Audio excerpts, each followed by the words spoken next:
The town of Anyox was built in 1912 by a company called Granby Consolidated for mining and producing copper, silver, and gold.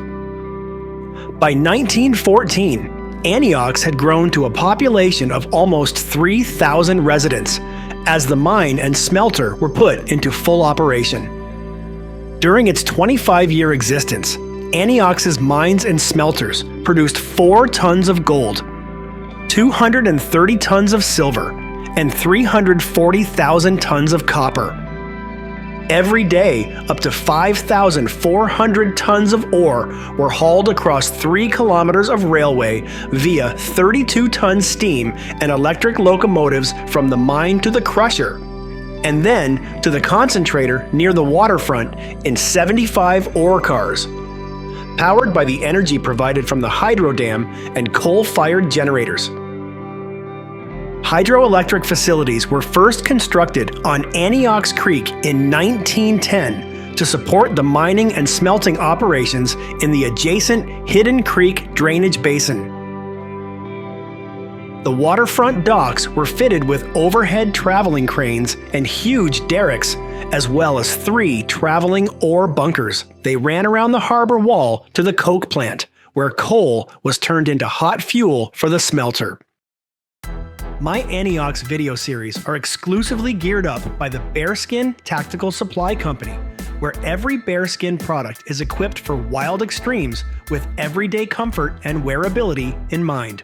In these videos, I wear the world-famous Bearskin Hoodie 3.0, the waterproof shell jacket, the heavy storm rain jacket, the No BS t-shirt, the 9-pocket tactical pants, merino wool socks, and more.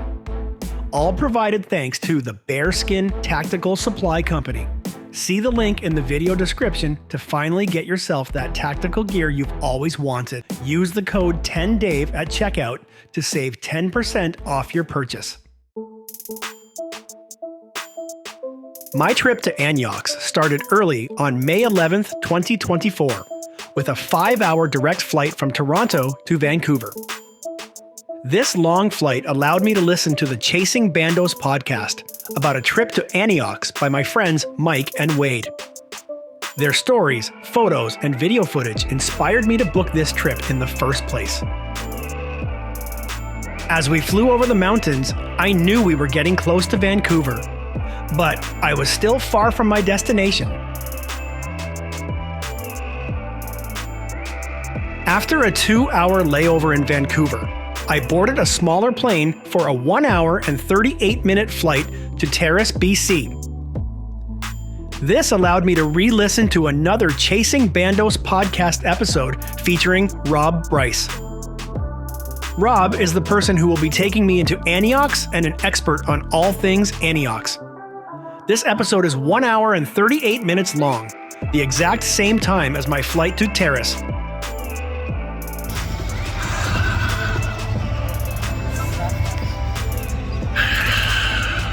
Rob and I decided we would meet early in the morning of Monday, May 11th, so I booked my flight to arrive on Saturday afternoon, giving me the afternoon and evening of May 9th and all day of May 10th to explore the area.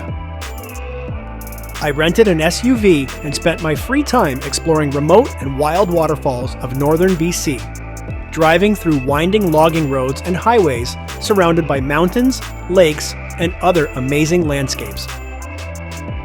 I visited the Nisga'a Memorial Lava Bed Provincial Park, where around 300 years ago, a volcano erupted, leaving behind miles and miles of lava fields. I also got to enjoy many wildlife encounters, such as my first bear, my first eagle, as well as 2 beavers.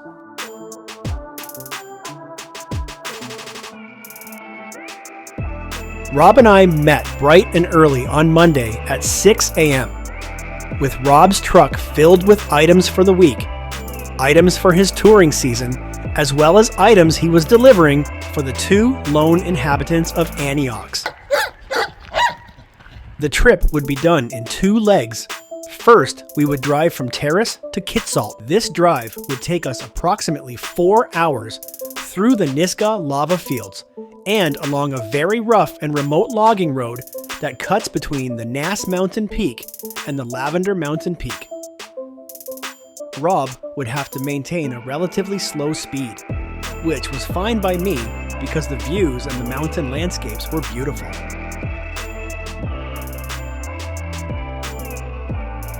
We arrived in the ghost town of Kitsault at around noon.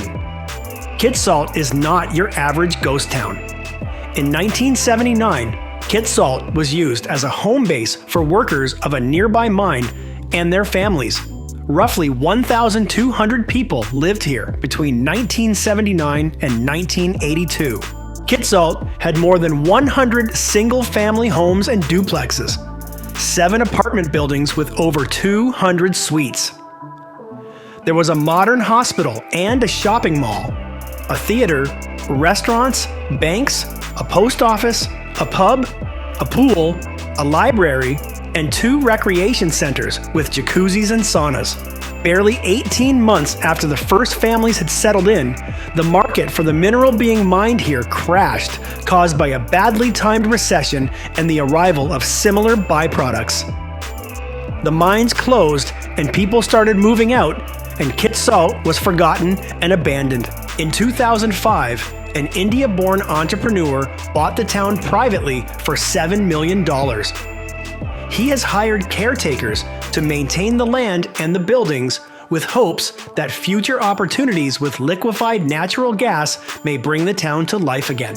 In Kitsault, we would retrieve the boat we are taking to Anyox, unload the entire contents of Rob's truck into the boat, and power wash Phoenix, as he had a very unfortunate accident in his crate during the ride here.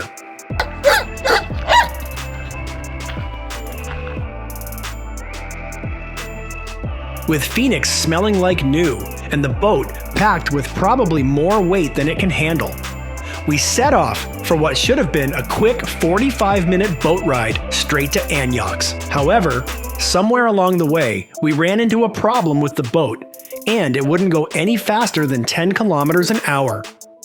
This gave me a nice long 2-hour scenic boat ride to sit back and enjoy the sights and breathe in the mountain air.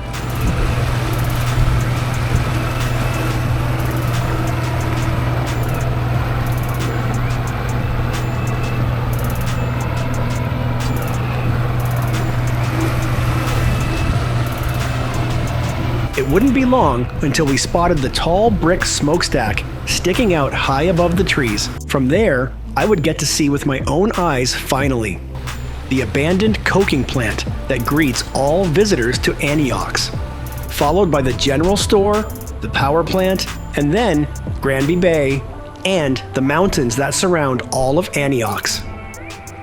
We finally arrived and were greeted at the dock by Robbie and Kevin, the 2 sole occupants of Anyox. More information about them later in the video.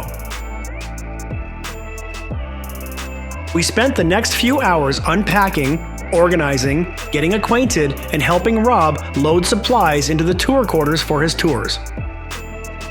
Once this work was done, Rob handed me the keys to an ATV and I was on my own to explore. My first stop would be the beautiful waterfall at Falls Creek, followed by my long-awaited visit to the Hydroelectric power plant at the base of the falls. What's going on, guys? Here we are, still here at Anyox. Check out this waterfall behind me.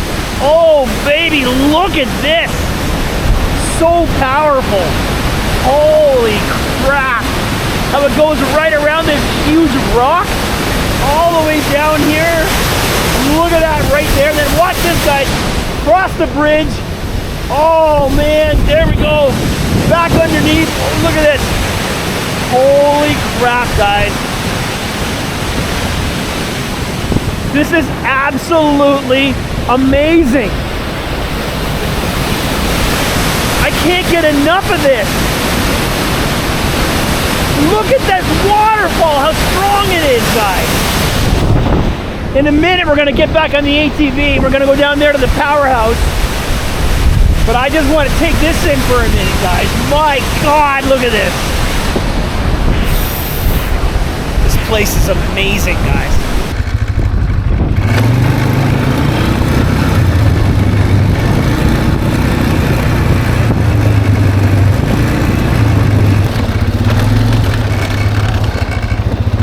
right, guys, let's go check out the powerhouse here. Here we go. Oh, this is amazing, guys. Got to be careful. Lots of places we can fall through the floor here, guys. Holes in the floor everywhere. Oh, look at this. Oh, this is beautiful, guys. Oh, I got to clean my... Oh, look at this.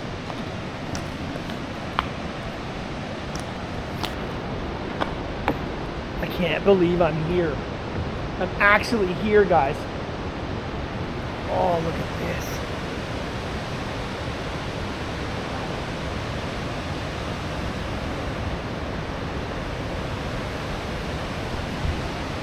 I don't have words, guys. I don't have words here. I'm just going to explore. And if something comes to me to say, I'm going to say it. But right now, guys, I'm just in it, okay?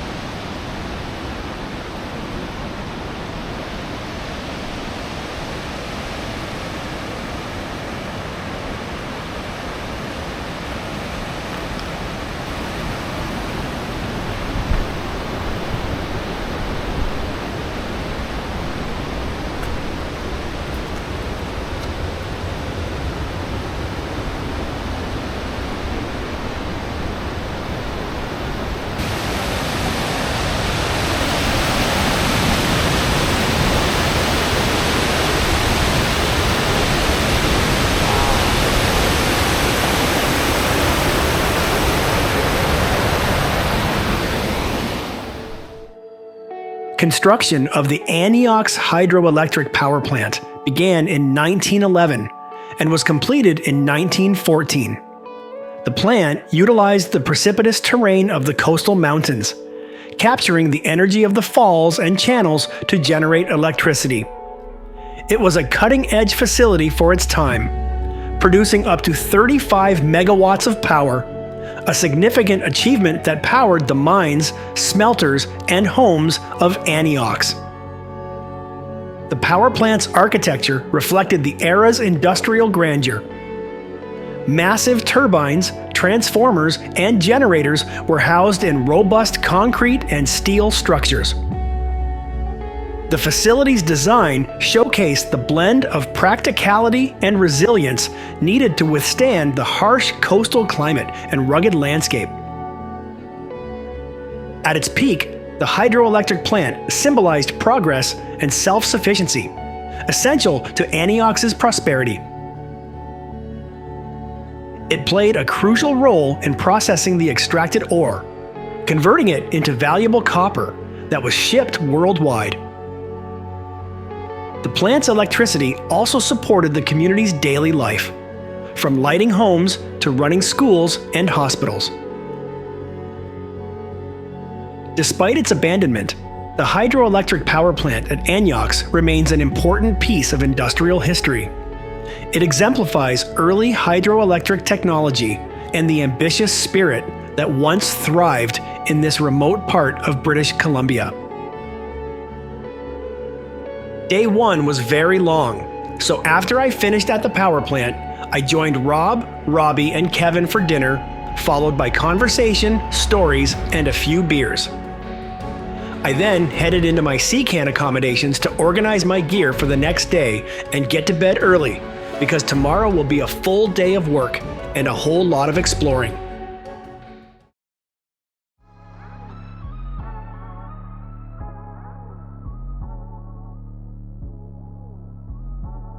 Okay, good morning, guys. Good morning. What time is it anyways? 8:40 in the morning. I got up at about 5, stayed in bed, got up at about 6. So here I am. We're still here in Anyox for a few more days. So here I am in my Sea-Can, guys. I'll show you guys what this is all about. This is my accommodations for the trip. It's a Sea-Can, so I'll show you guys from the outside what it looks like here. So there's the dock right there. And so from here at the boats, and here's the Sea-Can with the 2 sleeper units. So I'm in sleeper unit C, and my friend here, Rob, he's in unit D over there. So this is where my accommodations are for this trip. I'll show you guys the accommodations in a bit. If you do the actual tour with Rob, I'll show you guys in a bit where you stay. It's really nice. Nice rooms, showers, bathrooms, running water, kitchen, hot food. You're gonna love it. Anyways, so this is my Sea-Can. Here's where all my stuff is. I got power so I can charge all my stuff. So I don't run out of power. We got a mirror. What's up, guys? Got my coffee, my camp stove.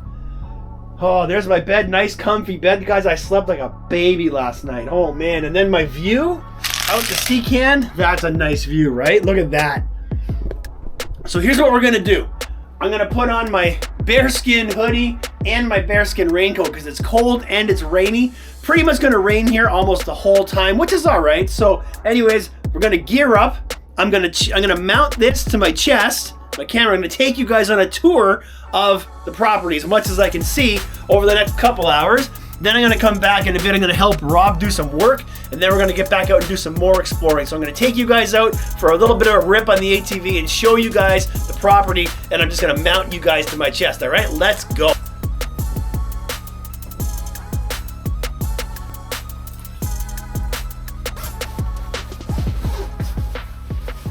All right, guys, here we go, tour time. We're all hooked up, ready to go.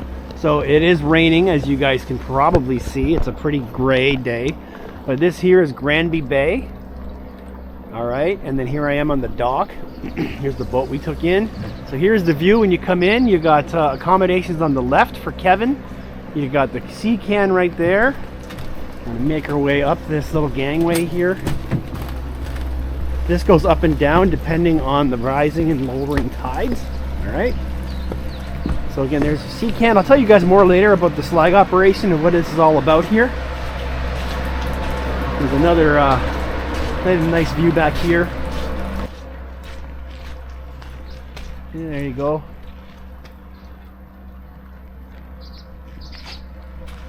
Not much wildlife going on yet today. So this is basically your slag pile right here, guys. Slag is a byproduct of coal production, and so they use I'll tell you guys more about the slag operation later, but this here has been a massive mountain of slag that has been gradually been chipped away out over the last 20 years, and they're only about halfway through it. So they got a lot of work to do still of processing all this slag, cleaning it, washing it, getting it shipped out. So this is going to be going on for quite a few decades still, guys. All right, so we're going to put you guys on my chest. We're going to jump on the ATV and we're going to go for a little trek. Let's go.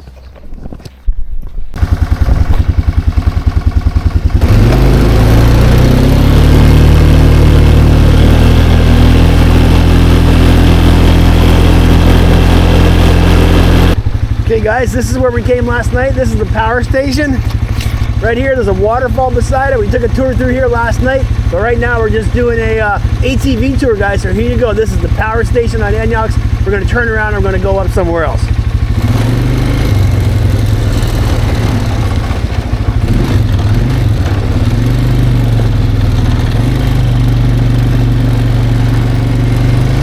There you go. So Rob was telling me when you have a lot of rain, they actually almost had a washout of this bridge because there was so much water coming around this rock that it almost came up to the top of the bridge. And that goes down there to the power plant and up to, then down into Granby Bay. All right, here we go. Back at it.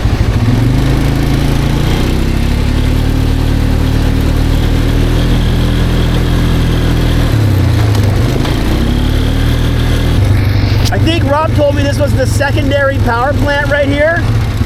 We're gonna go through there later and take some pics and do a video through here. I'm not going in right now, but that's the secondary power plant from what I remember Rob telling me. Let's go.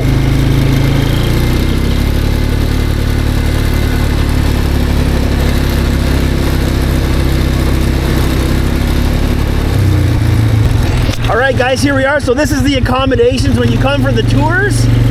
I'll take you inside and I'll show you around.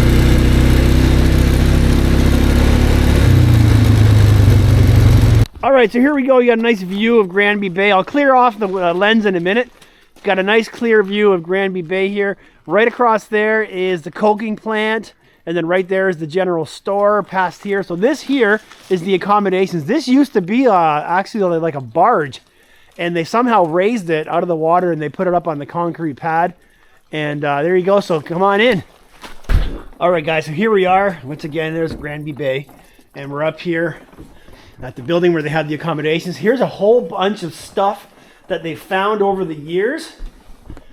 while exploring all of the different parts of the facility, the mines, the buildings, the houses, all kinds of stuff, old bottles and trinkets and all kinds of interesting things that have been found.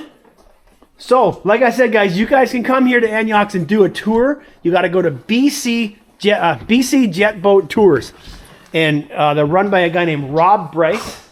He's the authorized representative to do tours to Anyox, and this is kind of their home base right here. So this is where you'll eat. They've got an awesome kitchen back here. Look at this. This is huge. So you get fresh cooked food right here served up. Here's your tables where you can sit and eat. There's a lounge back here with a chair, love seat, all kinds of photo albums and books and pictures and maps on the wall of Anyox and the history. So you guys can see that. He's got a running slideshow here that runs with photos and the history. Here's an overhead view of what Anyox looked like many, many, many years ago. So again, guys, BC Jet Boat Tours. All right, here's all the stuff that we helped them load in last night, all the water and pop and all this stuff, toilet paper and Kleenex and tissues. And then, so this back here is the kitchen area where the staff work and hang out. They even have wine. All right, so this here isn't really important. I'll show you guys the accommodation. So if you guys came and did a tour with Rob, where you'll sleep, it looks very comfortable. So you come out here.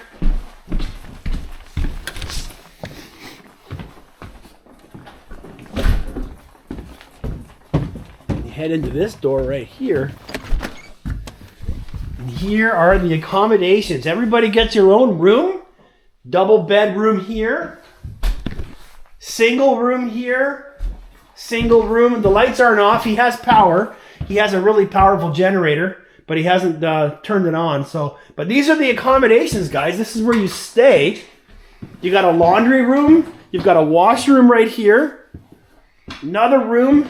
Then back here, I know it's dark, but there is a bathroom here. What's up, guys?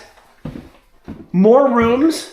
Every room has a bed with bedding, dresser, pillows, sheets, everything, guys. Okay? Very comfortable. It's heated. It's warm. You have a shower if you need back here.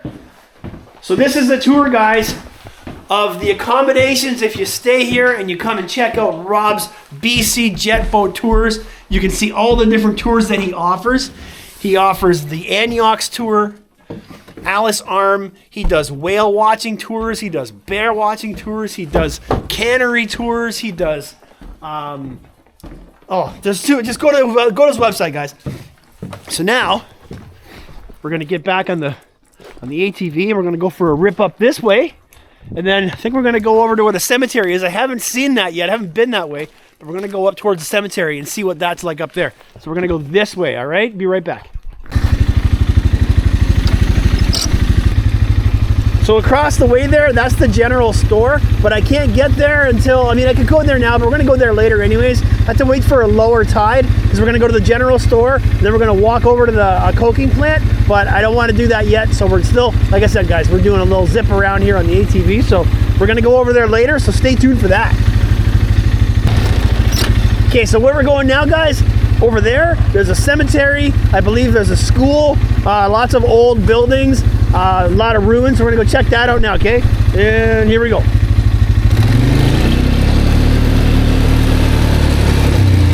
I haven't been through here yet.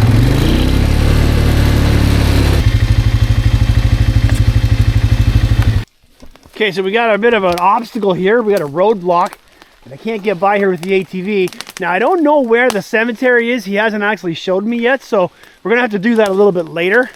But I believe there are some structures down here. If I can figure out if there's a walking trail to get down here. I see some structures down there. But there's probably an easier way to get down there. Let's see if we can figure this out, guys. Okay, be right back. Okay, pretty thick brush down here, guys. But look at this. We're down here where there was something. There's some metal spikes in the ground here. Right here too, there's a whole bunch of them. And now, so there is a structure here. Rob would know what this is, but he's not with me. So yeah, there's a building structure right here, a foundation of some sort. Probably was once somebody's house right here. See, look at this. You can see there are the doors and windows right there. This might have been the hospital, actually. I have no idea. Let's go down and see.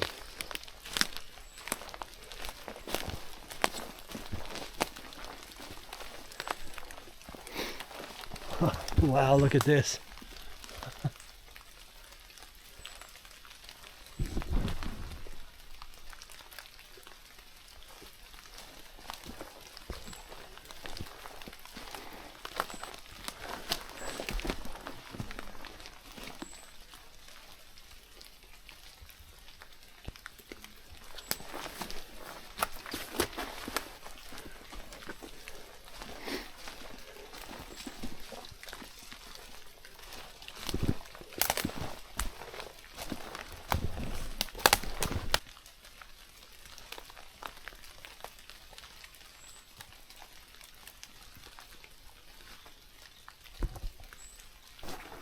There's a fire hydrant right here. I'm gonna put you guys back up on here. Hold on. Okay, yeah, there we go. So we got a fire hydrant right here, and then there's some kind of a structure down there, and then down here there's a big structure. This is huge. Just a big wall.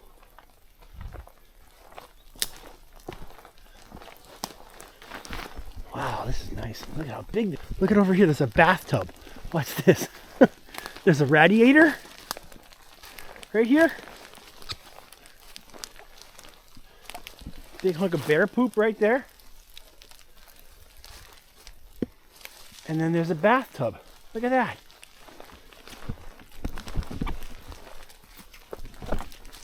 Whatever else this stuff here is. Yeah, look at this bathtub.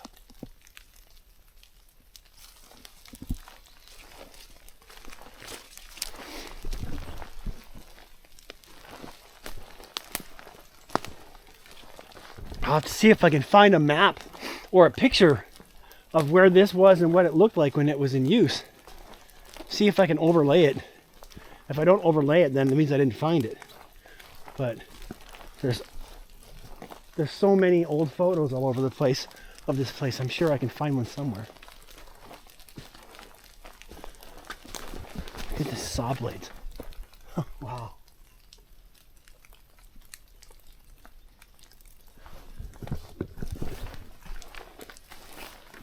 Oh, the view from over there. Wow. Oh no, this is the general store. Never mind, guys. I didn't mean to find this. I didn't mean to be here. Yeah, this is the general store. Okay, yeah, so this is the general store, guys. I totally didn't realize that's where I was. And so over there is the coking plant, which we have to wait until the tide goes down. That is where I stopped and showed you guys the general store and the coking plant. And I went in and I rode all the way through around here. Okay? So there you go, general store. Now we can't get in from here, but we'll go back up and in from the inside there. Wow, look at that. All right, I am on the watch and the lookout for bears. I do have my bear spray in my pocket because I have seen a lot of fresh bear poop. And I think I heard a bear groaning earlier. And I saw bears out here from the shore yesterday. So we gotta watch out in here, guys, okay? So let's go in and see what we can see in the general store here, guys. On this. It's so overgrown. Oh man, I can't get anywhere. Not here.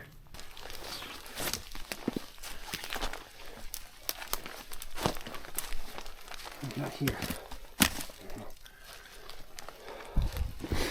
bunch of baskets that somebody found.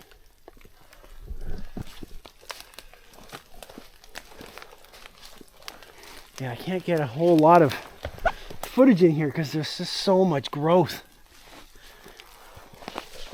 Okay, go over to this side and see it over here.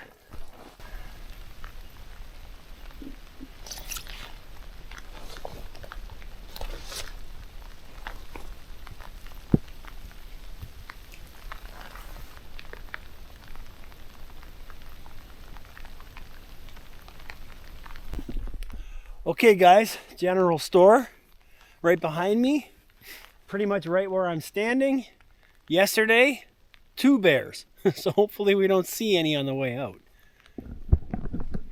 So we're gonna walk back through the forest now, unless I find more stuff. I'm trying to get back to the ATV so we can start heading back through, but I keep finding stuff, so.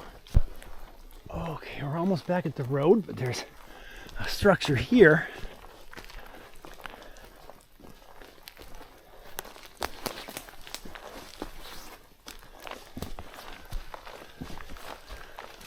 See what we got here, guys. Big ruins of some sort.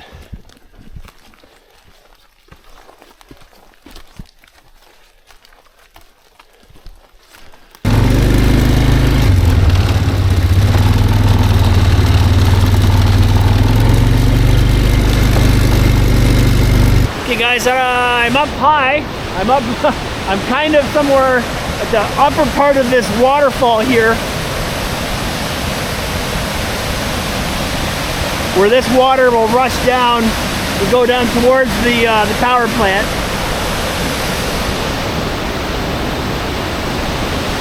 Wow, that's nice.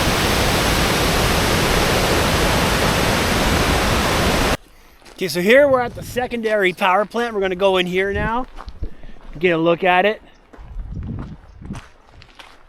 Looks pretty dangerous.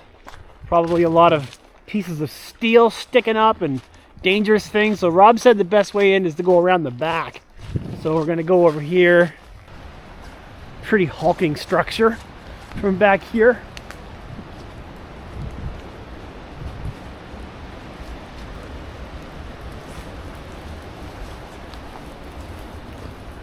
It's got a little bit of a roof on it, so I'm not getting soaked. But it's leaking, so it doesn't matter. So I'm gonna get wet anyways.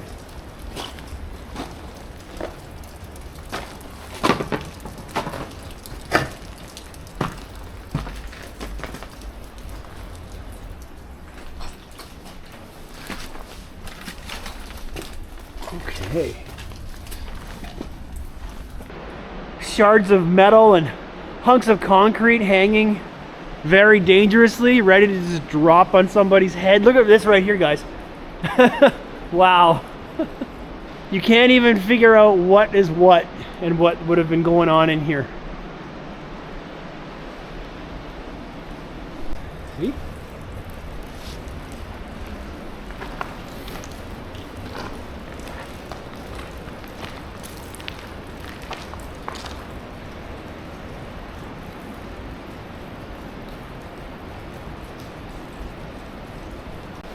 That's a big hole right there. Gotta watch out for the big hole, guys.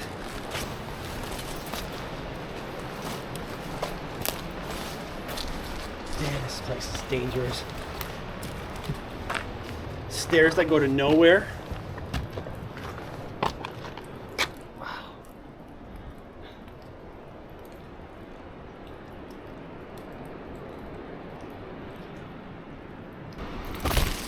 Look at this, guys.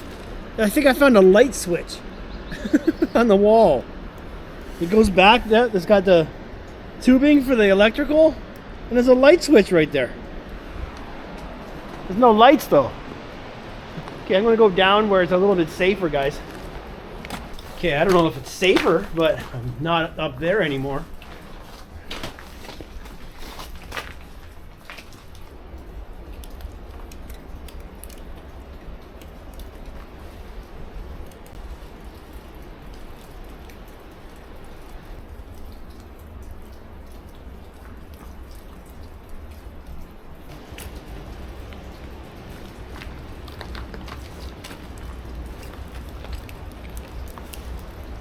Guys, look at the view of the power station from this side. Wow.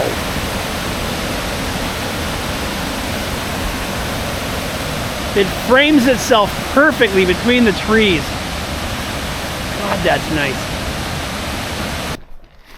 All right, continuing on with our exploration here, guys. As you can see, we've got a lot of fog and clouds up in the mountains. There's the secondary power plant right there. And then Rob told me right back here is apparently the mess hall,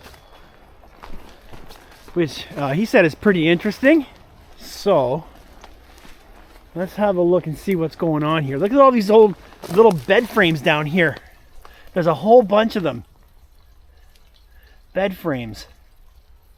It's a funny place for them. Okay. Stairs here to go up on top.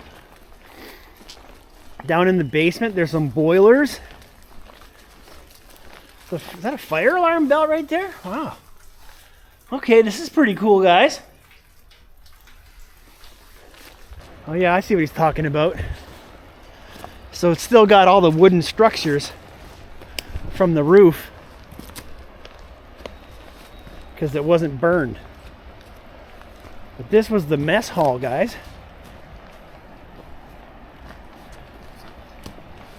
Yeah, look at this. There's some meat grinders right here. That's funny. 2 meat grinders.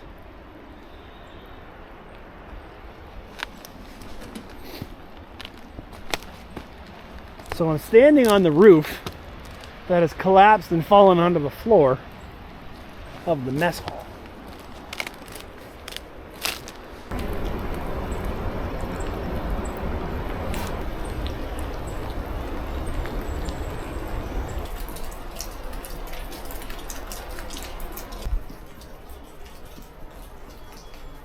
After I finished the steam plant and mess hall, I met back up with Rob, and we did some work filling in potholes and prepping the roads to make for smoother driving conditions for his tours. Once we finished that, Rob took me on a tour to see sections of forest that used to be streets.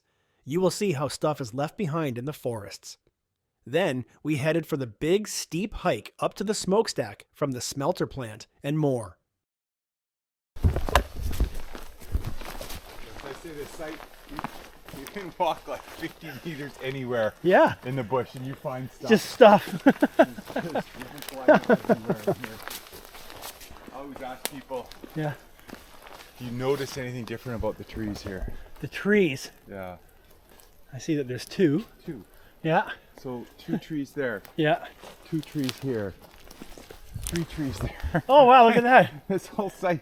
The trees grow in clumps. Yeah, yeah. 2, 3.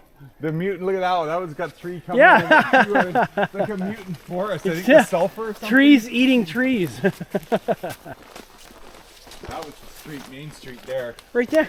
Really? So this right here, there's a bridge there. Okay. Because they had a big subdivision over here on the other side of the river, and then went this way across another little mud flat, and then where you were this morning up on the ATV by the bank. Yeah. This went up the hill.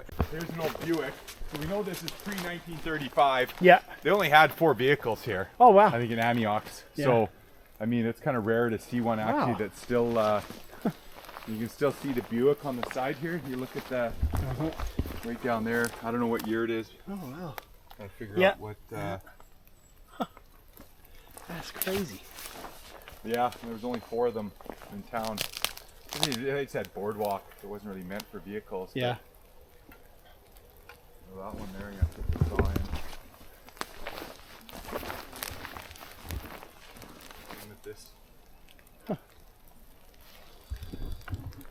This is part of the railway that went to the foundry. Oh, okay. The little tracks that went to. This bridge right here that we kind of rebuilt. Yeah. Yeah, it's storage pipes of some sort. They had a sewer system here. Yeah. Underground sewer system that they dug. Yeah, I found this pile of them just. They were just like this. Yeah, just lying here with the moss on them, and wow. they're using them for it. That's pretty cool. Easy to.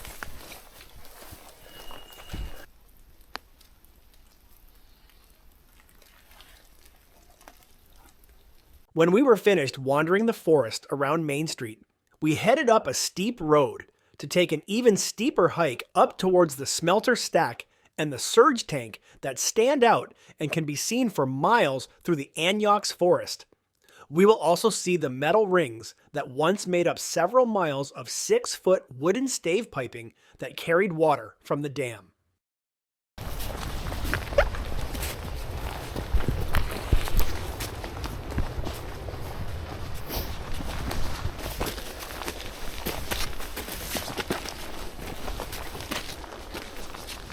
What do you think they use this here area? Concrete buildings. Oh, okay. Yeah. So they need to get the right gravel. They need a gravel pit. Oh, okay. So this is all screened out. You know, they can't use that in the concrete wall. Oh, shit. Okay. So same with those. So this whole area at one time would have been, well, I'm surmising, but yeah. the slope would have went across like this. Yeah. And so they've taken this whole area and, you know, it's all good gravel here. Right. So we mined it out. Yeah, sifted it all out and left all the big boulders everywhere and just took out the gravel and, you know, for all those concrete buildings, you know, general store, right, and all the foundations. So they organized the piles of what they don't need and then they pulled out what they did. So this is basically where they would have pulled the materials to build all those concrete buildings. From here. Maybe they had more than one. Yeah. There's a lot of concrete buildings here. Wow. So maybe more, but I'm sure this is what it was. I mean, when you get up, you see just big boulders everywhere. Yeah. That would have been, you know, a few here, a few there, but not like that. That's interesting. Oh. What Rob was explaining to me is that in this spot, they used much of the rock and loose gravel to make the concrete that was used to build almost all of the buildings and foundations when the town of Anyox was built.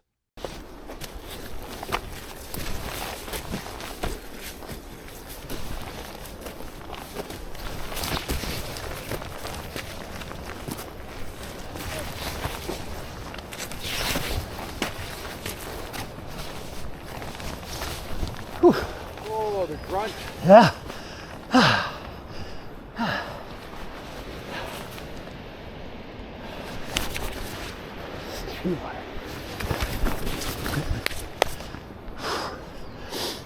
So this is where the, you know, the big pipe that came from the first dam, not the big concrete, but they had another dam. Yeah. So the opened and closed it, came down through here. Then they would have had the metal pipes here that would have went straight to the back of the powerhouse. Yeah. All the pulp wheels. So this was some sort of joining concrete unit between the steel pipes and then the wooden 6-foot wooden stave pipe.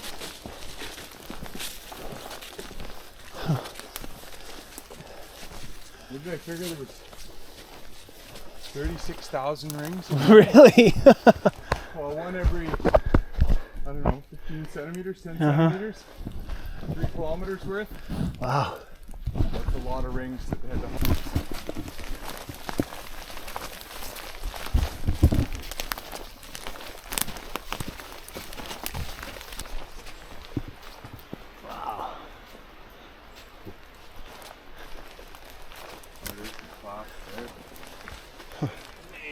Oh, it's cool. Yeah. 1922.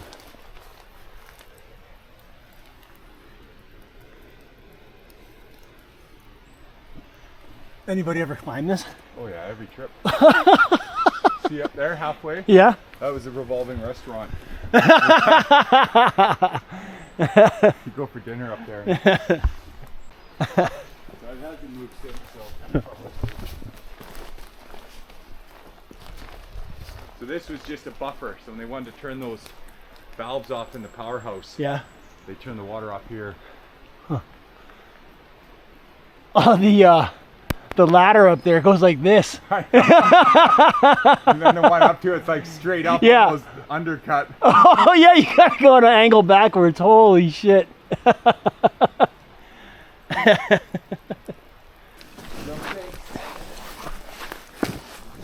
Yeah. Wow, look at this. In your way? No, it's all right. Wow.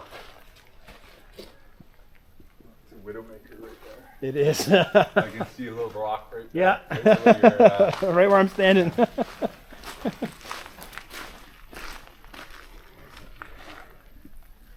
See a lawnmower here? No, it's a snowmobile. snowmobile. Oh, snowmobile. Jeez. Yeah, those mining guys had one.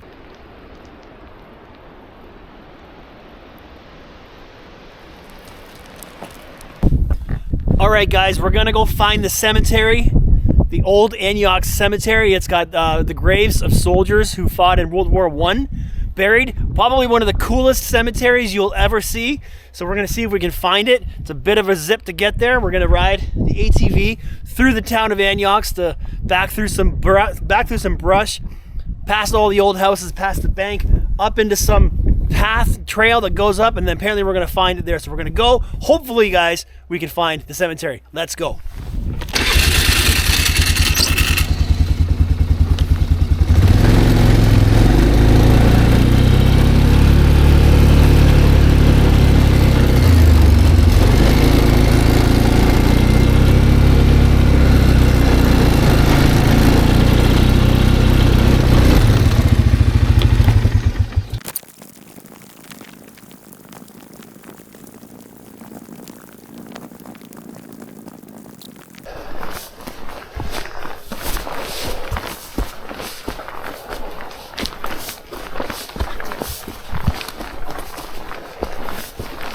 Oh, wow.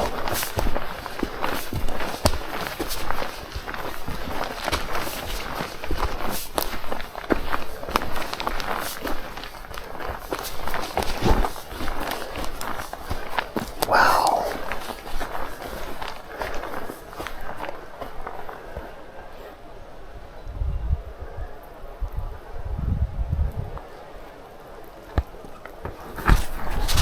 Okay, guys. We made it. It is so unbelievably quiet and peaceful back here, guys. Enough of my face. Let's just walk around and check this place out. So you can see there's a lot of graves that don't have any markers. Like this one right here. There's a mound here, but there's no marker. A little one right here. He died in 1935 at 70 years old. And there's more over here. There's mounds that don't have any markers.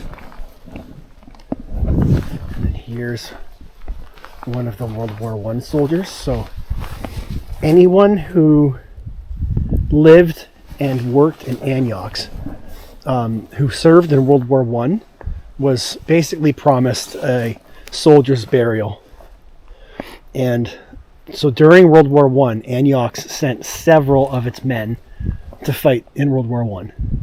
They came back to live in Anyox, and live out their lives and work here. And then when they died of old age, they were given a soldier's burial. And they were each given these 4 posts in a marked grave with concrete cast of a helmet. So these are all World War I soldiers. There's one over here. This one's got like a metal fencing around it, but it's all fallen down.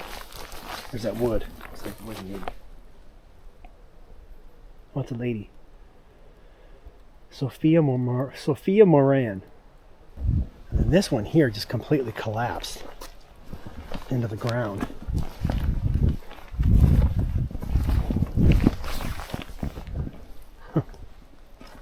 That's crazy.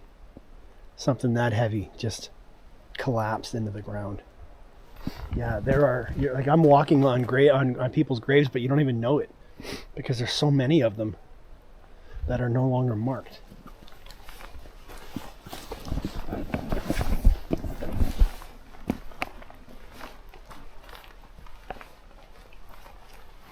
The moss just gives it such a different, eerie feeling.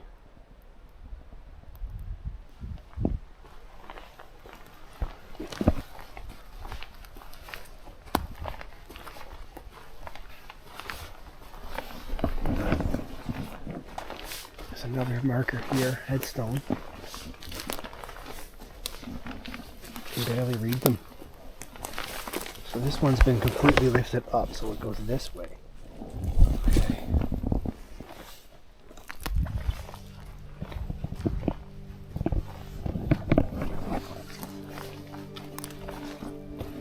The copper mining town of Anyox, BC, was in operation between 1914 and 1935. During this time, the town saw 480 births, 160 marriages, and 320 deaths. Many of the deaths in Anyox were stillborn babies and infant deaths, largely due to the toxic emissions from the smelter and the large-scale cyanide waste.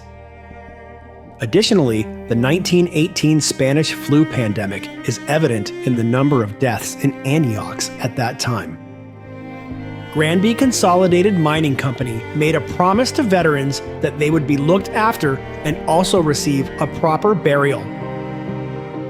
Each veteran's gravesite is marked with a rectangular cement outline with 4 corner posts and a commemorative concrete helmet.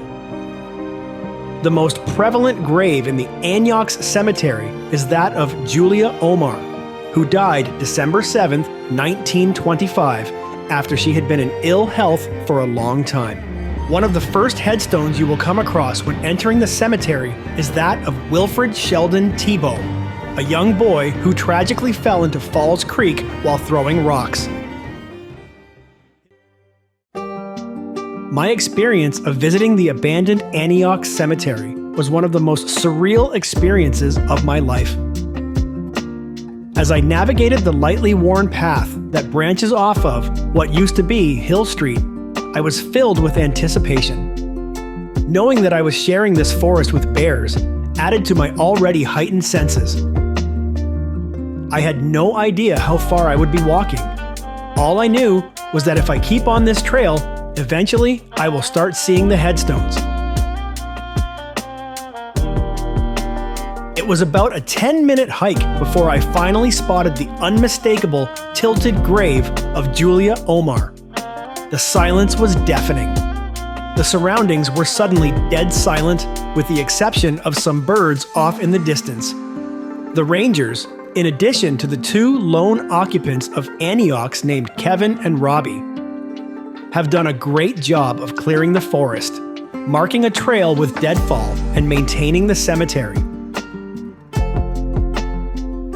Today, bright green moss coats all of the mounds, the graves and the tombstones, and the subtle sound of a distant waterfall and singing birds fills the air.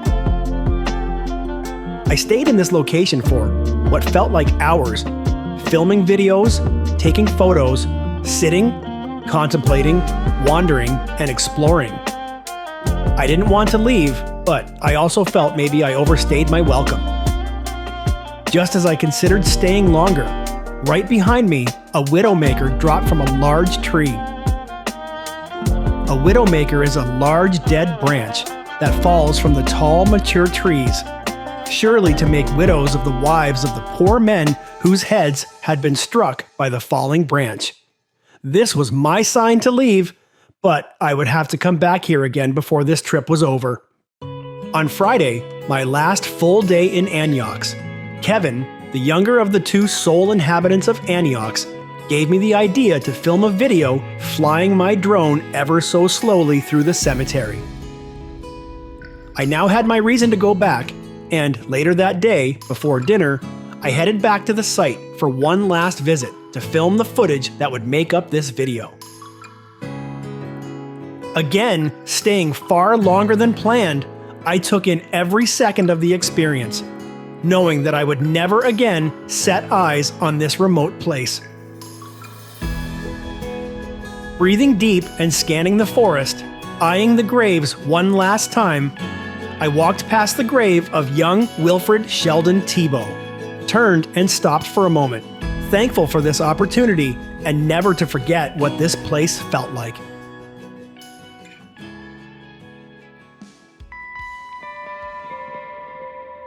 Stay tuned for Anyox Part 2, where we dig deeper and farther into Canada's largest abandoned ghost town. In video number 2, we will visit the massive abandoned dam, We'll climb deep into the mines, we will explore the crumbling crusher, and we head back into bear territory to explore the coking plant and smokestack. We also hike our way deep into the woods in search of remnants of the homes that once filled this small mining town. Along the way, we find remote and wild waterfalls, beautiful scenery, and so much more.